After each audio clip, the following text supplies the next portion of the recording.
Hello, everyone, and welcome to another episode of UnderExposed, our weekly macro show hitting all the biggest topics and trends impacting the world, impacting crypto, Web3, all of it. This is episode 59 today, Tuesday, January 27th, and there's instability around the globe. A government shutdown is looming here in the U.S. Metals are at all-time high.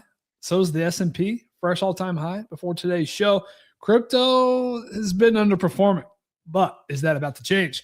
We're going to talk about it on today's show. I'm your host, Tyler D. I got my co-host in the house. First up, D's rocking the rect hat, fresh off the 1 minute sellout yesterday. How are you doing?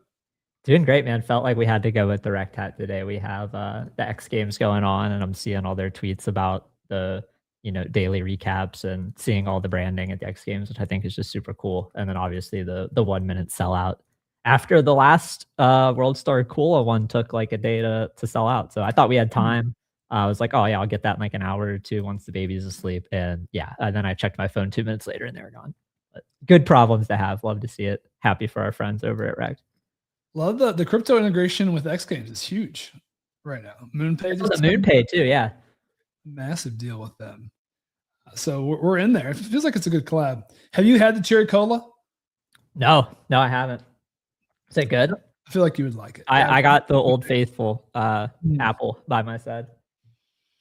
It's very different. It is like a cola version of sparkling water. Like it's not Coke, but it's a cola flavored sparkling water. So it's pretty unique. I do encourage folks to try it.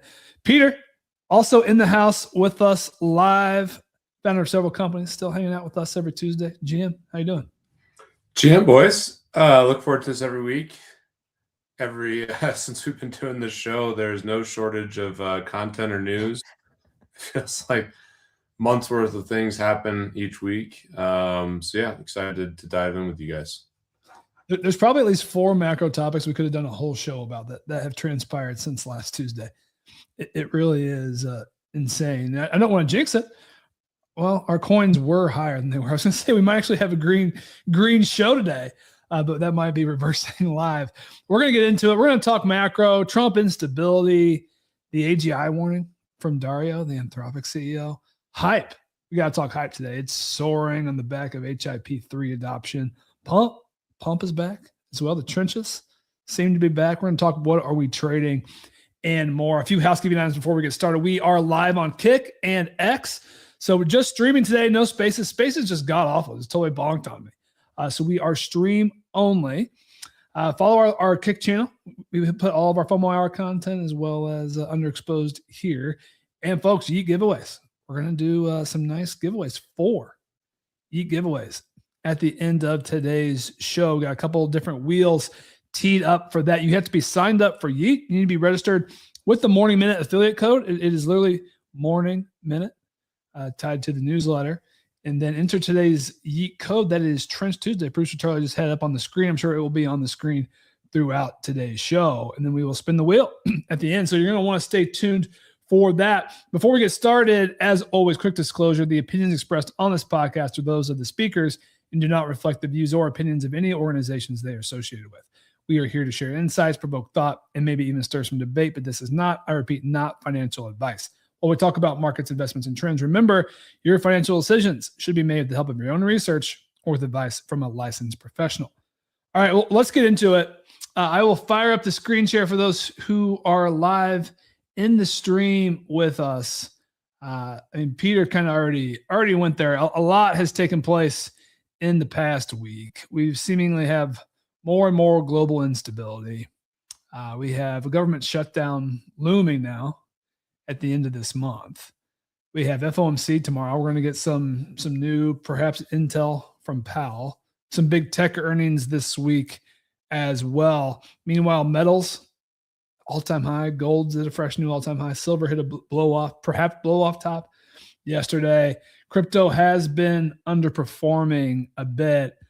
Peter, I guess we always kick it off with you. What's the biggest thing you're watching right now in a world where there is a lot going on? Man, what is the number one thing? I mean, there's so many things converging. what happened in Minnesota made me bet on a government shutdown. So I'm closely watching that market. I saw it was at like 80 cents. Yeah. Um, that's going to be interesting to see how that plays out and trying to think through those other effects. I think the biggest signal to kind of the macro economy is what continues to happen with gold. We've talked about that a ton. It's a replacement for treasuries and kind of just what people view as the safest asset to own at this point in time around the globe. The beta around gold has, like silver has just gone crazy. My dad is gloating about his silver, which is normally a top signal. Copper is kind of a big topic right now in the same metals universe. And of course, silver and copper both have industrial use. And I think that there's a big focus on rare earth metals and just, the whole rare earth thing is certainly kind of a big part of the macro economy. And this all correlates with a multipolar world. We're going away from globalization, and it's a very polarized world. So there's so many things to pay attention to. And then the other thing that's taking up the majority of my time that gives me optimism is AI and Claude Code. And now the Claude bot is the biggest thing in the last week. So that still gives me a lot of optimism, but also a smidge of fear given the AGI comments and kind of just what we've seen with China. I certainly don't trust China as an actor in terms of just there's a lot of bad people out there, but I think China as an entity, as a country, they certainly don't seem very trustworthy to me. So it's easy to say that as an American, but there's so many things to try to balance. And then of course you have all the madness with politics and everything else. So strange time. I didn't even mention crypto in that mix, and that's something else I'm paying attention to, which some of our favorite bags are starting to do well. Hype, pump, Bitcoin's interesting, and I sent something over that I saw from Yano that Ethereum transactions on the L1 are at fresh new all-time highs, or fresh highs, maybe not all-time highs, but fresh highs at least recently. There's a lot to unpack. And then did you see that there's also the China headline that the CIA potentially infiltrated the top military ranks, but now there's like the other side of this that it might just be CCP propaganda. So it's hard to even know what the reality is. And that China has infiltrated a bunch of communications and been reading messages from top world leaders, including potentially Trump and Vance. Who knows? So hard to keep up with everything that's going on. So I think one of the core themes has been this sell America trade. And I think I've seen that as the rationale for metals specifically taken off. I think I've seen some financial advisors going a little bit more heavy into emerging markets because of that. I'm curious if you are seeing that, and I guess if you have any broader reactions to that. And do you feel like is American tech separate from the sell America trade? Because I'm not selling America tech. I can say that. Yeah, I'm very bullish on American tech. I think probably the biggest legitimacy that we have as a country, and still kind of the shining star, and maybe what's helping from just a governance perspective, but just from a world order perspective, is U.S. companies, and specifically U.S. tech. I think they have more power than ever, and they're operating at higher levels than ever. So that gives me optimism. These companies are unbelievable. There's obviously trade-offs with some of these companies having so much power and capital. But that's probably the most, I think what makes me still bullish about America is that we have open competition, we have free markets, and from those free markets, there's just been incredible innovation in companies, specifically on the technology side. So I would not be short American technology, even though prices are high right now. I just, I think there's a couple famous quotes, and we heard them over Davos. Elon had the optimistic quote, and then my favorite quote that's very similar is, bears get to be right, bulls get to be rich. So I'm just going to continue to bet on American technology. I'm with you with that. I think we share that optimism. I also, the dollar is down fairly significant. It's at 96.23. But zoom out, like it really, here's the last 35 years for the DXY. Like it is. I saw Pintoshi tweet this yesterday, kind of out of nowhere. But it is basically flat on a 35, 40-year time horizon.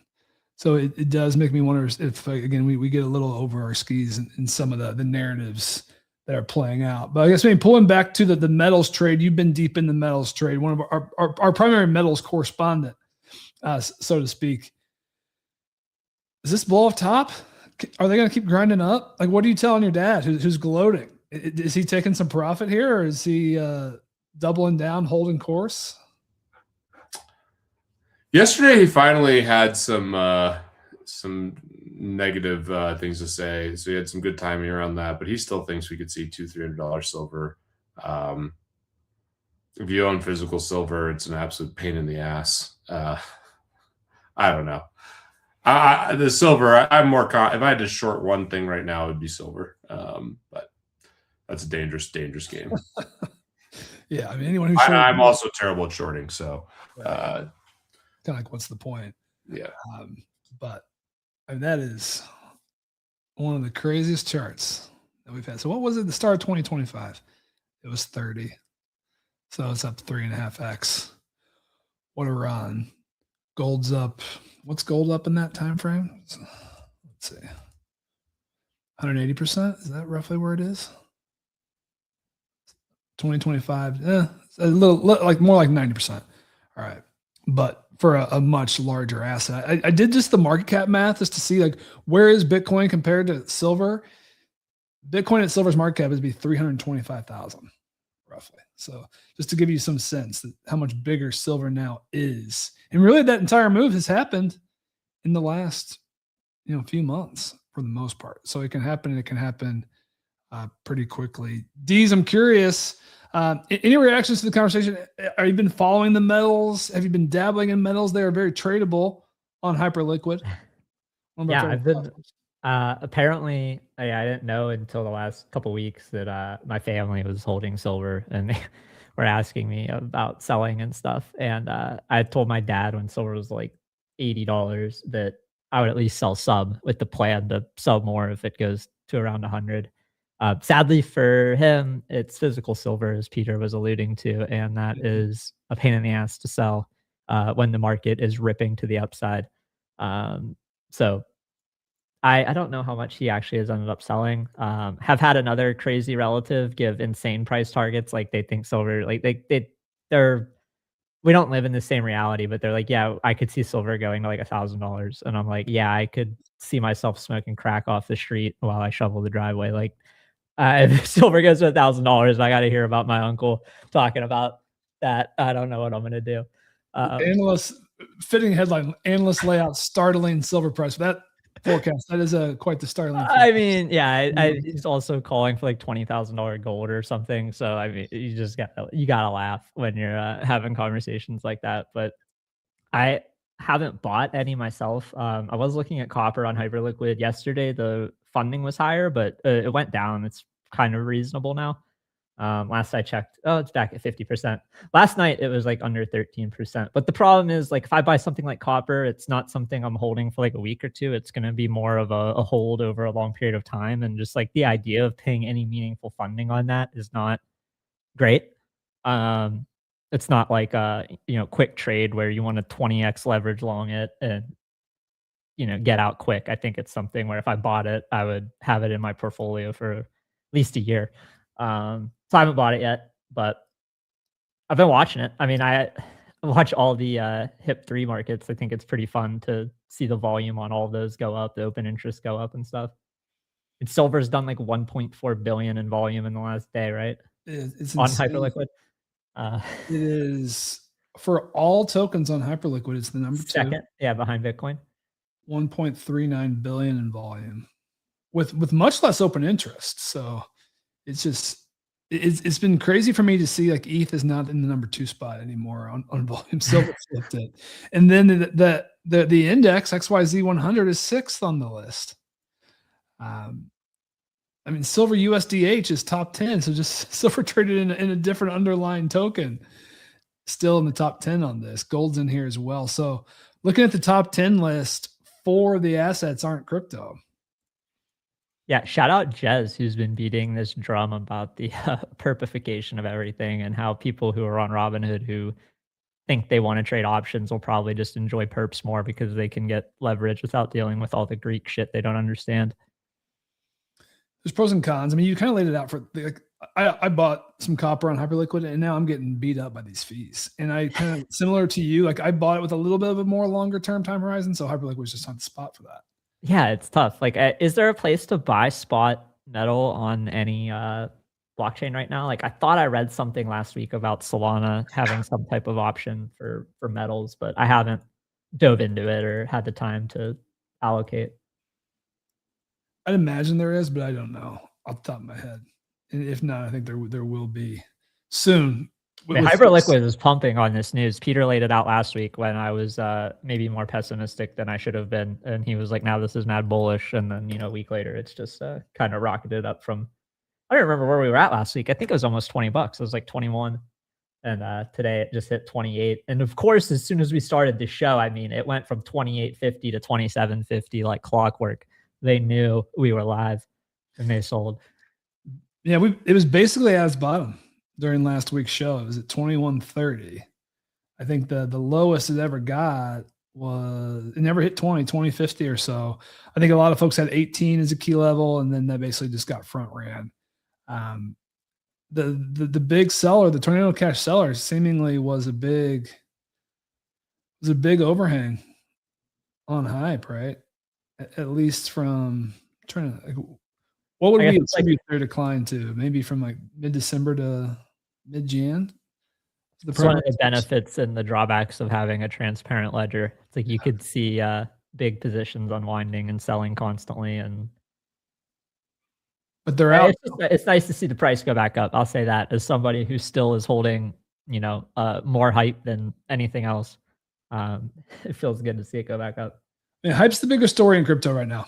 I think I had that question on the call sheet, like what is the biggest story in crypto this week? I think it has to be Hyperliquid. The HIP3 DEX stat. So for folks listening who may not be familiar, this is where you can trade other tokenized assets, non-cryptos. This is your metals, your stocks are all in this HIP3 DEX bucket. And, I mean, the chart tells the story. Just insane growth. I mean, it was back in October, 80 million a day, leveled off around 370 million or so in December. And then yesterday, 1.7 billion overall. I mean, silver was like 1.5 billion of that. So it is largely silver. But this also feels pretty early, right? Because there's still not even that many assets on here. Yeah. And I think as you have more volatility in any of these markets, whether it's equities or commodities or whatever, then that makes it more fun and, likely to be traded on hype. Like silver is obviously doing the most volume because it's been the most volatile, right? Right. So if that happens to another asset, whether it's copper, gold, Tesla, SpaceX, whatever, then the volume is just going to go up on that. Like you said it yourself, the open interest isn't matching Bitcoin or anything. It's just people trading in and out rather than taking large positions and holding it. But open interest is also up and to the right overall. I mean, it is still. Oh yeah, absolutely. Yeah. Just the volume relative to open interest for something like silver is way different because Bitcoin is not being volatile right now. It's being, just whatever Bitcoin is, digital gold. It's stuck in the range. Yeah. It's a little gross, but I want to continue the hype conversation. I mean, you've been our resident hype bull, been in the trade really since the very beginning. You think the bottom's in? Like I want to sell it to buy right now. Like when it's been under $30, like there's really not much. If I sell it, I want to reallocate to, and then I don't want to hold the dollars. So, I have this nice long-term cap gains bag, a nice cost basis, and like I don't see any reason to move off it to chase something else yet. I feel like it's got to be one of the strongest buys on the crypto board. But if you're buying it, you have to be thinking through targets. So what is the target from here? And is it dependent on majors? Like, do you need Bitcoin to get out of the range to get any significant pump on this? Yeah, I mean, it depends on your time horizon and your thesis for why you're buying it too. Like, we bought it the second day it was out. We bought it because it was pretty clear this was like the best perp platform, and you're going to have a token that was going to buy itself back, and people like Jeff, and there wasn't really anything better.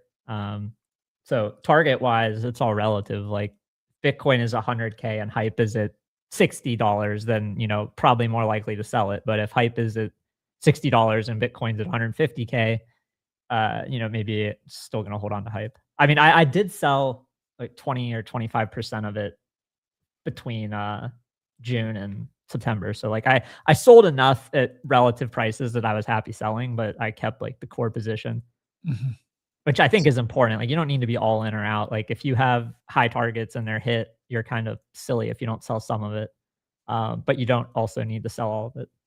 I mean, even the Tornado Cash seller who was selling at 20, 22, I think they were in from super low, right? So it was still a massive trade for them. Peter, I'm curious, are you in the hype trade right now? Any thoughts? I know you're in perp dexes pretty deeply. Yeah, I have some hype staked. I'm kind of doing the basis trade with some of it, which has been decent. The funding rates have been great on lighter recently, so that's nice. Yeah, I have a small bag of hype, a small bag of lighter, a small bag of pump, long punks, which I'm still just beating myself up about. The freaking pipe smile is just absolutely killing me. Already one of my bigger positions is my 3D hoodie. Just had that on at the top with the pipe smile.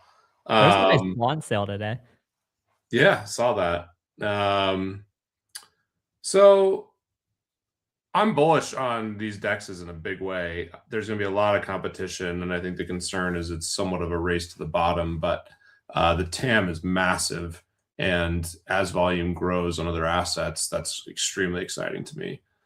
So Lighter's been leading the charge there, along with Hyperliquid, and it's really exciting to see kind of the volume pick up on these metals.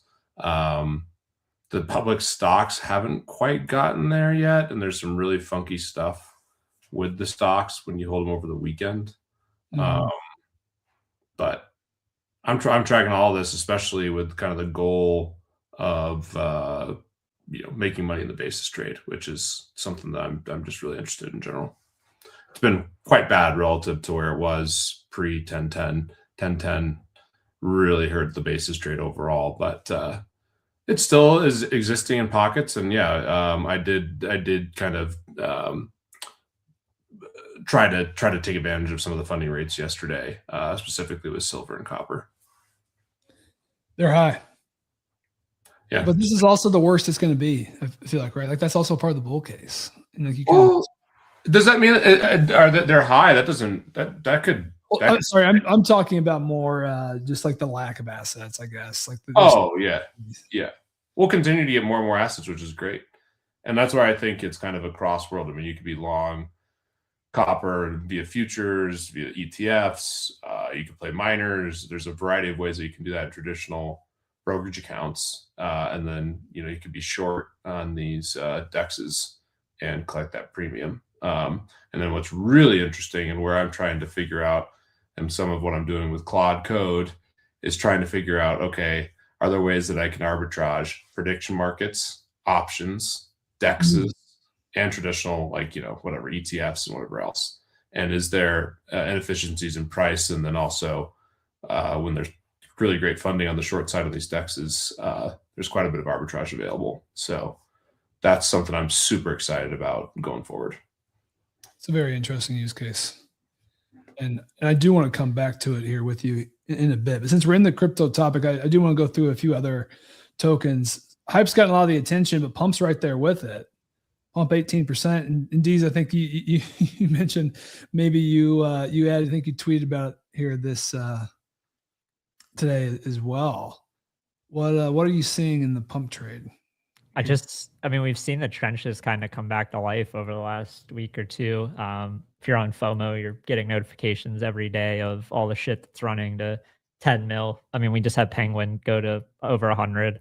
And I think just seeing, runners return is bullish for pump. If you look at the amount of users and volume on pump, it's going up again. Just it's a good. I feel like I've been saying this for every show for a while now. Like when it's under a certain price, it's just a good token because I don't think the trenches are going to go away. Like you see one runner take off, people believe again, people start top blasting things. And that's just all good for pump. Whatever you want to say about the creator fee model and devs just making thousands of tokens until they hit something and PvPing, they should have everything. Like I hate all that, but all of it is still, I think, net bullish for pump. I personally still am not thinking about selling any pump. I've had this line on my chart that I've called the free money line for since pump came out, and it's at 4 bill. And it's basically anytime you could buy it under 4 bill, it's felt like a decent buy if you think the metrics are sustainable and have upside, like the volume and users and all that shit. And you could stomach the drop. Well, yeah, I mean, it is what it is. I just bought more on leverage, right? And luckily, with the way some of the tax stuff is, you could sell it, take a loss, buy it back, and still have your position and stuff. So the metrics are insane. And they really tell a story. Daily active addresses are up 2.5x after just total flatline post 1010. Yep. And so everything else is up. So those metrics flatlined, but they stayed pretty steady. But if you overlaid the price of pump with those metrics, the price of pump went down, right, a lot. From 1010 to the bottom, I mean, it went down 65%, maybe. I don't know off the top of my head, but it went down a lot. And those metrics weren't dropping as the price dropped. They were staying the same. So when you see a, relatively stable metrics and then you see price just, overreacting and declining like a rock, it feels like a decent buy. That's why it was so frustrating in the moment when it kept going down, because like they were still making $1 million a day. And and at the end of the December, everyone wants to tax loss harvest it and like close up their books for the end of the year. Right. So it's easy to sell it when you're like, oh, I'm down 65%. I'm going to take this loss. Fuck it. Like, but then once everyone does that and sells and they're buying back like 1 million plus of the token a day on top of, they're not being sellers. It's kind of nice. I don't know what my target is for selling it. Like maybe trimming some at 4 would be nice, where I have that fucking free money line. But I'll probably hold it and see. I mean, the run we had in September is insane. I don't know if it's to go back up to like 8 or 9, but I do think it has more upside than like 4. I would say so. If the trend continues and the trenches remain hot, could see maybe not a September run, but 5, 6. Yeah, why not? Anything else you're watching? I mean, I feel like these are the two big dogs here this week, it seems, who really made the move. It seems like the privacy trade kind of cooled a little bit. Zeke's hanging out at 390. Where's Monero? Monero's almost. So I think a lot of that Monero move in hindsight was really driven by the guy who plowed like 200 some million into it after scamming people. I remember Zach put that article out. I think the price was like 600 or something at the time, but it's kind of rebalanced back to fair price. Zcash, I'm unsure of. Like, I sold a little bit of Zcash and bought Zero after reading Evan's article because I realized I had like completely forgotten Zero existed.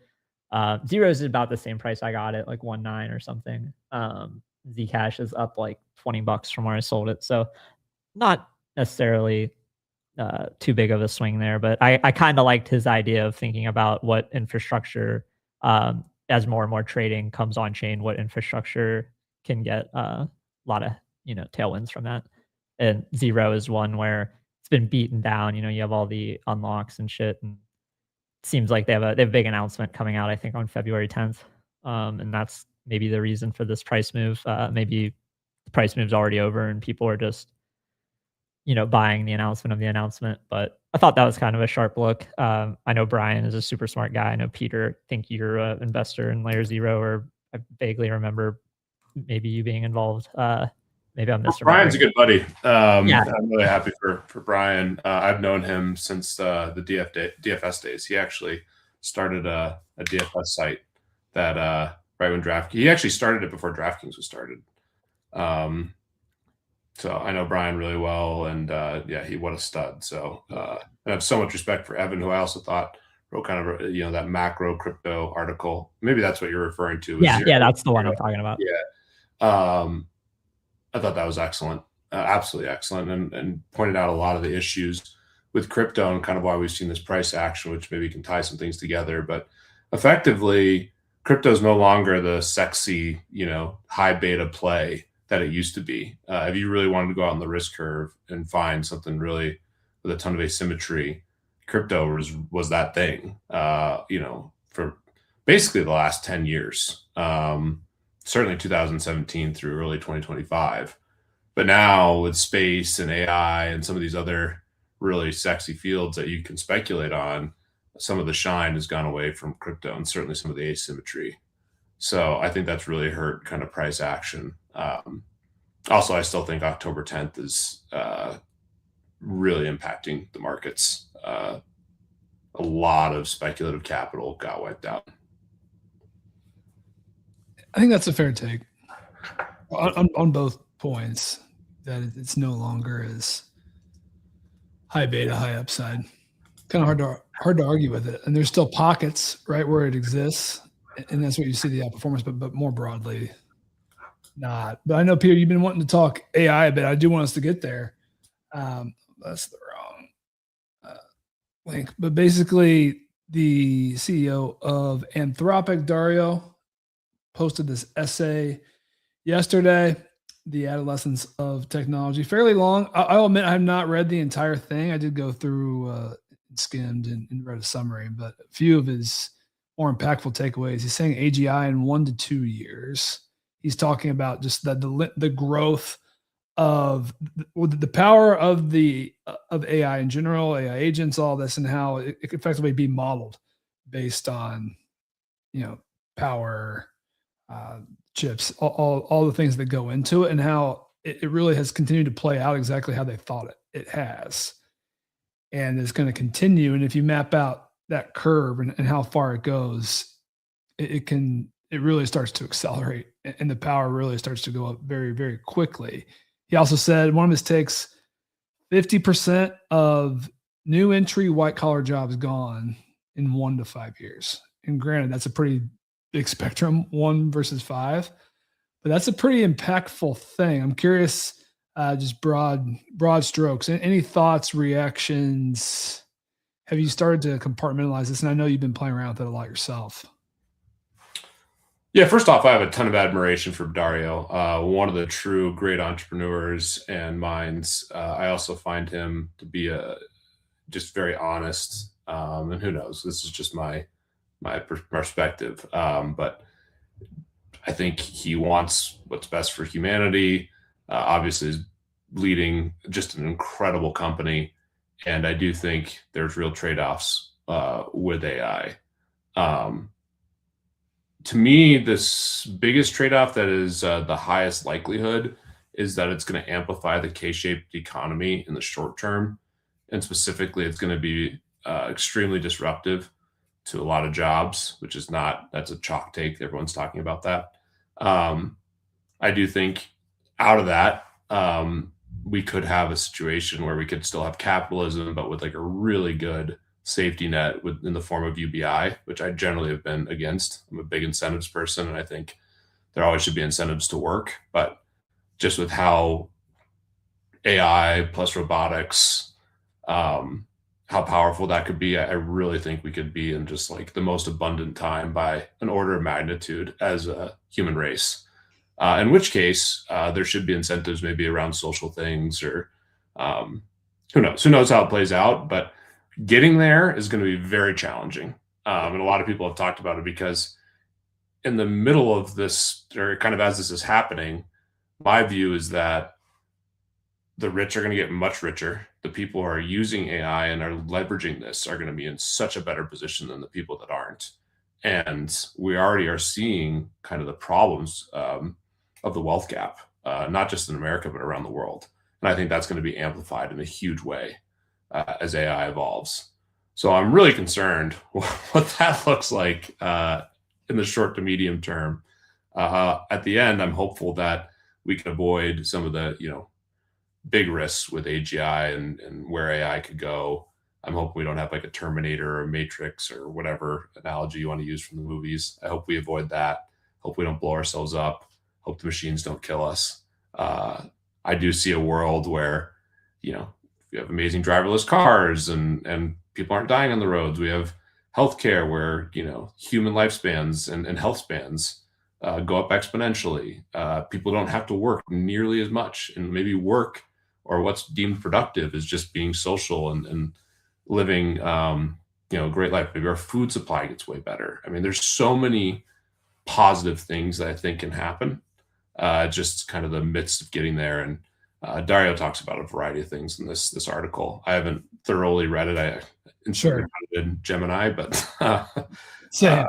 it's I have a lot of admiration for Dario. I kind of ranted there, but I do think it's an interesting time. And what's actionable for people watching the show is make sure you're playing with these tools, especially Claude Code, Claude Bot. I think it's just incredible. And then I think the other big thing to do is make sure you have assets, because I don't really see how capital doesn't flow to assets. And if you're just trying to, make ends meet with a salary at some job, you are at a huge risk for being disrupted by AI. And if you are in that position, maybe try to find something that's more blue collar, that's durable and more resilient against AI, because I think AI is going to be super disruptive to a ton of jobs. Agree. And I want to come back to some potential, how to think about trading it in a second. But Deez, I know you read this as well, so I'm curious, any hot takes, reactions on your side? Yeah, I was mostly, I guess, I don't want to say worried is the right thing, but the timeline he is giving of like 1 to 2 years, and then talking about how government needs to like kind of come and work together to help rein this in, just like, made me a little bit pessimistic given our current state of polarizing affairs in the government on both sides. So that is my biggest concern, but I probably need to reread it. It's something that I was reading on my phone at like, I don't know, 10 something at night last night, and then reading other people's AI description or AI summaries of it. So it's definitely something where I think rereading the source material and maybe not outsourcing it all to AI to understand it is more helpful. Agree. That was one of my takeaways. I feel like the odds of us having an elegant UBI solution before AI goes parabolic singularity seems unlikely, right? I feel like we're going to be so reactionary. Yeah. That is a bit fearful. I think one of the common, I think this is chalk as well, as to say, is to buy assets ahead of this, but curious. So like the thoughts on the index. So like the S&P, is the S&P a safe play if half the workforce no longer has 401ks because they don't have jobs anymore? Like that's something I'm starting to think through. Like, what are the other second and third order effects of like if you play out his line that 50% of new. How much of the S&P buying is the 50% of entry level employees who are going to get wiped out, and how much of the S&P buying is the people who make a lot of money and put a lot of money in the S&P? Be my first question. But yeah, I don't know. Like the S&P is going to rebalance to the top 500 companies, no matter which ones fail and die and which ones succeed. I'm extremely overweight the S&P. It's probably, it is the biggest exposure I have in my entire portfolio, and I don't touch it. I just add to it. It's the safest debasement trade by far. By far. Yeah, I'm not panicking out of it. And for sure, there's a lot of talk of bubbles, and like if you have a long time horizon, though, I just don't see how, from a protecting your purchasing power, it's not the best place to be. I'm just betting on American companies. They're just in such a good spot overall. They have a huge moat. AI is going to accelerate their advantages. Robotics are going to be massive. I don't know. You could hold space. You could hold gold, which I think is a nice hedge. I mean, I like diversification from a preservation standpoint, but gold certainly has a lot of risks. The supply is unknown. There's the whole meteor space stuff, which is really hard to kind of pin down. And it's just not useful. I mean, outside of jewelry and a couple industrial things, like gold's just not useful. It is a hell of a lot better as a, store of value from a transaction, from a transacting standpoint, I guess, or like from a high end. It's much easier to, have some couple gold coins or whatever, if you have a lot, some bars, versus silver, which is just so cumbersome. But Bitcoin trounces both of those. And I do think Bitcoin as a store of value still makes a ton of sense. And if I had to buy Bitcoin or gold right now, I think we certainly are buying Bitcoin, right? Yes. Yeah. I mean, I was saying that over the summer when you were telling us that we should own gold and silver. So I'm not the right guy. I don't know don't give me credit on silver. I definitely have missed the boat on that one. I mean, I own some things like FCX and Newmont that have some exposure there, but I just vividly remember sometime in September near the top when you were bringing up gold, and I said something very flippantly around like, why the fuck would I own gold when I have digital gold? And that was before gold ripped and my digital. You own both. That's the thing. You just own both. I mean, if your goal is capital preservation, then you own both. And I think that you're still in a position where you're gaining against your peers and most of society, because most people are getting, eroded, or getting the debasement of their currency and whatever else is just eroding. Most people are living paycheck to paycheck. The good news is all the debt that people have is becoming worth less. That's good news. Same thing with our government. That's the strategy. Bitcoin's eroding live during the show as well. So time is a flat. Literally as soon as we went live, yeah. How is it every single time? Like maybe I should start shorting ahead of the show. Yeah, that'll turn on Tuesday. It's UnderExposed Tuesday trade. You just go short and then long the close 3 p.m. I like when we get off the show though, it kind of rallies back. We have a very outsized impact on the market somehow. Just rounding this out, I think one of my anthropic or reactions to Dario's essay, I don't want to hear any more talk about the AI bubble. There is no bubble. Like it's just going to continue to, unless we have real stoppers, unless I guess power and resources become just a full stop constraint, or there's some type of government overreach. Like outside of that, I don't see what's stopping this train. I know that was it's been a real overhang. It was a real overhang in late 2025, right? Like every time folks think the S&P or Mag 7 is starting to look toppy, they point to the AI bubble, but that's not what Dario says. And he seems like a person you should probably trust at the absolute frontier of this. And I'll echo your call. You are one of the folks who actually convinced me to really get deep into Claude. And I think everyone is doing a disservice by not at least exploring it. And like you can just talk to it. Like it is the true version of natural language programming. I'm not a programming expert, don't know any programming languages. I just speak in English. And the robots build it for you. And it is intoxicating. When you have first, I started playing with it, I didn't have any good direction. I didn't have any good ideas. And I was like, I see how this could be useful, but it wasn't that powerful. And then I started kind of going down a more specific route. Basically, I had an idea, I'm going to build an educational game for my kids. So, and I had a working prototype in 20 minutes. And then over the course of 3 to 4 days, I had a decently polished game. I'm not a game dev. Damn it, Tyler. I thought you were a game dev. I feel like some of the friends I have who have older kids are really using it in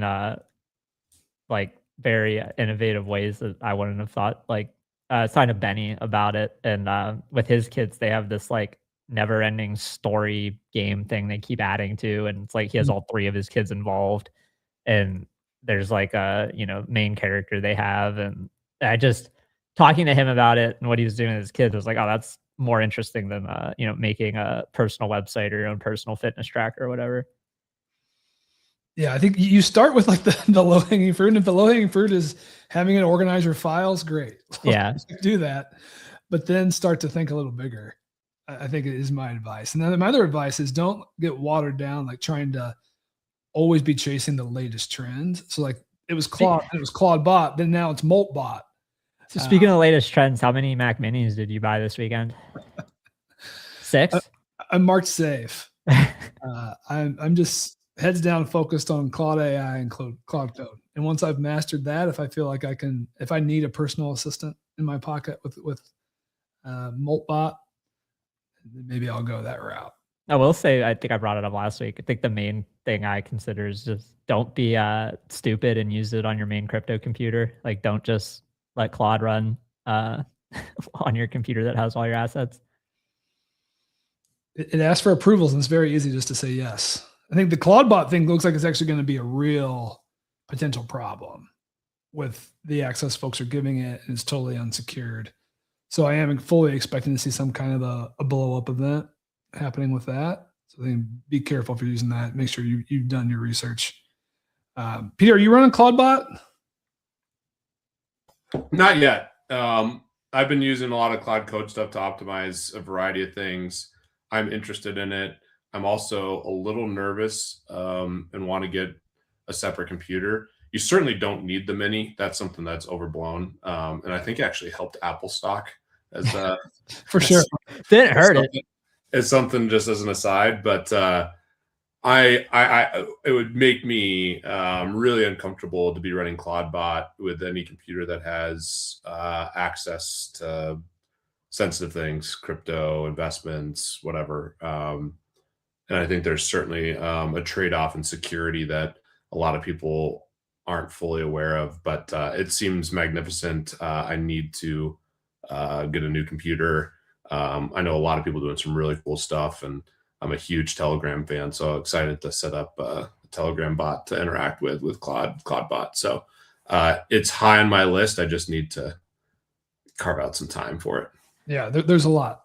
And speaking verbally now, like, because I've been, obviously, we just normally communicate over text. I understand how bad the ClaudeBot brand is because of the fact that it's the same pronunciation as Claude, even though it's spelled differently. Like, when you read it, you clearly understand it's different because there's an AW in it.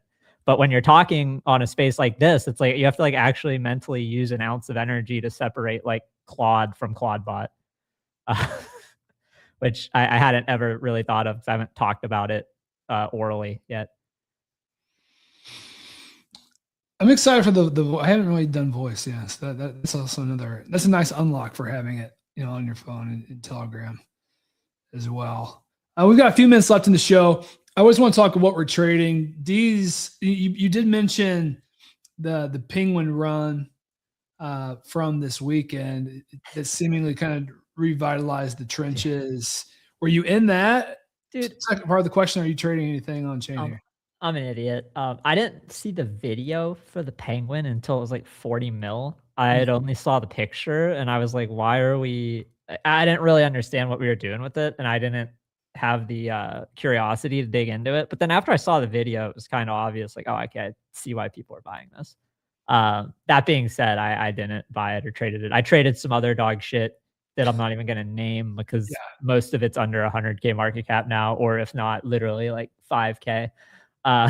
So yeah, it was a bad mistake on my end. It's like, it's the same as yesterday. I was bitching in our group chat, Kobe tweeted the whole Copper Inu thing. I saw it within 30 seconds. I retweeted it. Never even thought to like check for ticker Copper Inu. Just was like, yeah, that's a great tweet by Kobe. And I think that just speaks to where my head is at these days. I'm not immediately thinking, oh my God, Kobe tweeted, I need to find the ticker. And I should have been, because that was a cooker. I think it went to 20 mil. But yeah, I'm trading some other dog shit. And I've been like, last night I put the ETH Claude in, a chat at like 2 million and was like, oh yeah, this looks good. I don't buy it. Wake up, it's at 10. The other Claude is down from 12 million to like 300K. And it's just very, very typical. It's hard for me to believe in any of these coins, no matter how many I see go to, 50 or 100 mil. Very fair. I will open up say- FOMO and I just see so many people who are up like 50 grand, 100 grand, 200 grand, ready to dump on my head at any fucking minute. And I'm just like, yeah, I'm good. I will say the primary thing that changed in the last 2 weeks is Penguin went to 150 million in like 3 days, which is the fastest it's happened. And now there are more tokens eclipsing 5, 10, 15 than we had. So like that is a fairly big change. And I think more people are playing the game. Only play the game if you know the risks, of course. You know the whole spiel. Well, more people are definitely playing. I mean, look at the pump metrics we looked at. Yeah, it's objectively true. The number of users have doubled, and there is more capital flowing around. And big winners like Penguin and White Whale before that have helped to put a little more money in the eco, perhaps. So we'll see where it goes. I'm back at the casino table. I'm playing pretty small size here, but I'll play as long as it's somewhat hot. And we'll continue to monitor. Other than that, did you see any takeaways from the Node event, the Punk event in Palo Alto? Oh, it looked beautiful. Everything I read about it looked like it pretty much exceeded expectations across the board. So wish I was there. Very jealous of the weather they had there. You know, we had 12 inches of snow in one day. We set a record. And shoveling that was not fun. I definitely wish I was in Palo Alto with friends, not dealing with that. But all I've seen at a Node is good stuff. So kind of jealous I didn't get to buy any of the Punk coins and spin the Punk gumball machine. I know that was cool. I'm sure I would have bought 20 plus if I was there in person. But it looked awesome. Like I think the whole.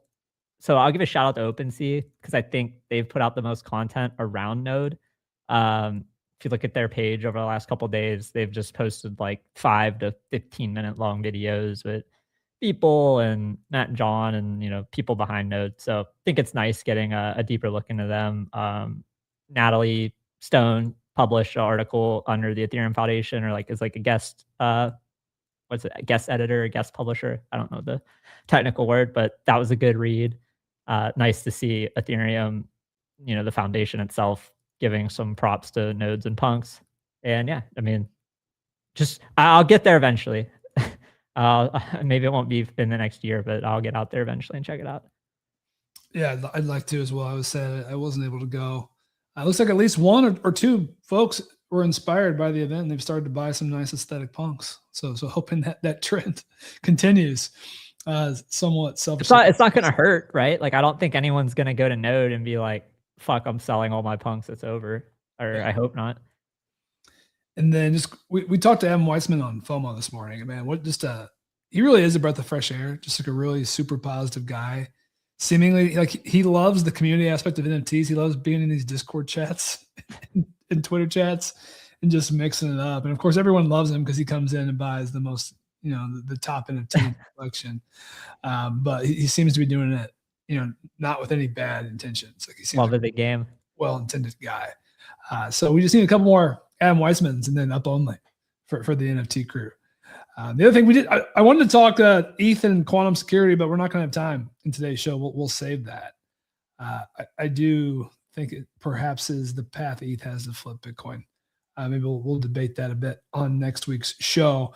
But we are almost out of time. I want to get to our Yeet giveaways because we've got 4 wheel spins to do. We buried the lead, but I will tell everyone now, end of the month, we're doing $1,000 giveaways today. So some nice change. I think we're going to do two bronze, 2 silver, I believe is how we've got this structured. So Charlie's got the wheel up. Assuming we'll do the bronze spins first. We're not going to play the games. We're just going to announce the winners, and you're going to get the cash. So let's get going.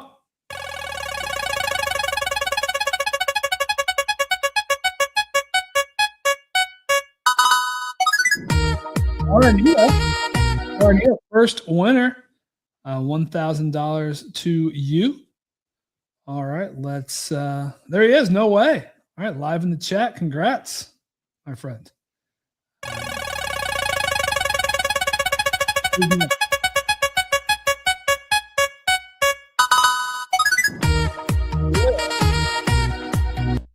Is that Joel? All right.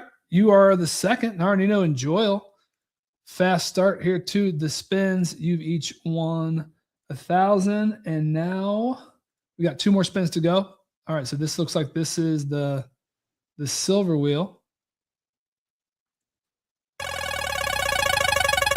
You got it. Shinko. All right, I know Shinko. One of the heavier players in the Morning Minute group. So happy to see them win. Looks like we're going to do one more spin. Let's see who's got it.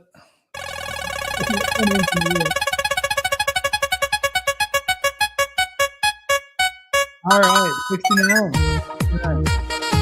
So I see some chatter in the comments here. We will be verifying all of these just to make sure it's no farmers, no multi-counters and whatnot. But as long as folks play by the rules, you will receive your $1,000. Producer Charlie and the team will work with you on that. I want to thank all of our listeners for tuning in today. It was a fun show. Peter and Dees, as always, thanks for joining us. And folks, we'll be back next Tuesday to break down everything going on. Till then, have a great week. Bye.